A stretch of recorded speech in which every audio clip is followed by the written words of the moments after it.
This was a session on human relationships and social power. And I like very much this notion because I think it's completely true, right? That society constructs reality. So reality is socially constructed. Well, that's true. In fact, the notion or the myth of objectivity is something that comes back from the 15th century with the invention of perspective. In the perspective, the separation between subject and object that gives rise to objectivity. But we nowadays have reasons to suppose that, in fact, that separation is no longer true in terms of nature. So reality is socially constructed, and this means, in fact, that information is, to make what you said, consensus reality, information is the important vector of it. And as an example, I'll just bring the notion of the dictator. The dictator, at the beginning, he has a set of advisors, right? And his advisors, or her advisors, bring every day information, and the dictator processes that and takes decisions. And life is going on, and sometime after the beginning, things start to go bad, as they always do, because there is no perfect world. And when the advisors or one advisor brings bad news, the leader starts to get angry.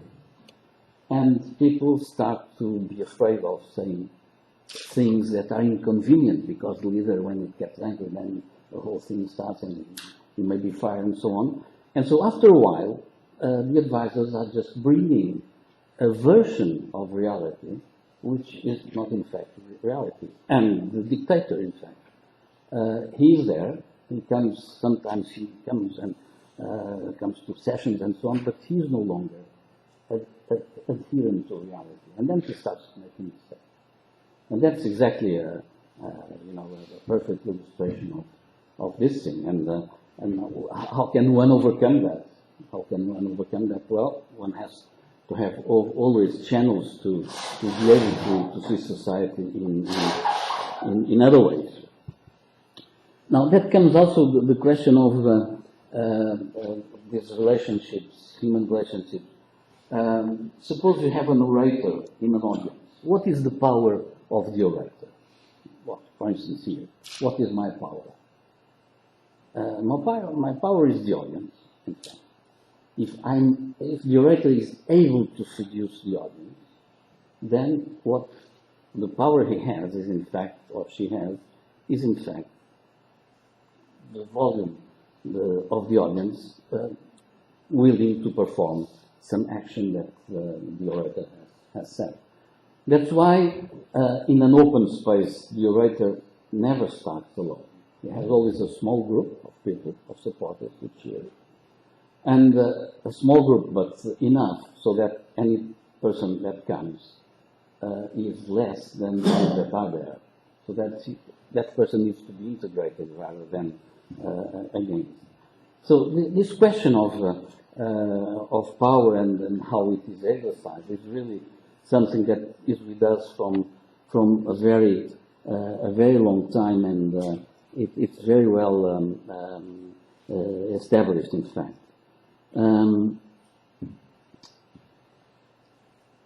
How do we create our narrative? Alberto was saying. Well, we have to look differently to the world. We have to be able to exchange views, bring other vectors of information about reality to us. That's always what we have to do. And especially, I'm working on this with some other people, we have to deconstruct the three impostures of the world today. One of them is, in fact, that war is unavoidable. War has always existed, so it's something that's unavoidable. It will only exist, and we cannot cannot live without war. Well, this is an imposture, isn't it?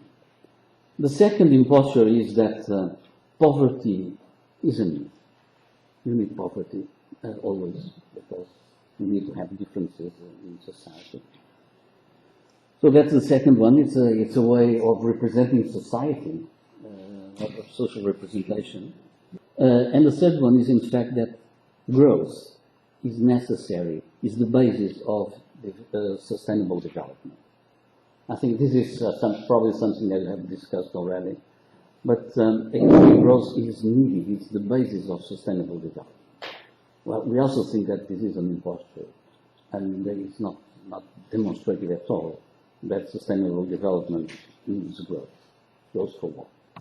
Okay, so this is a different narrative, and there are lots of different narratives. So the thing is that we have to agree on someone, and that one must be arrived at by the sheer use of critical thinking, as I said.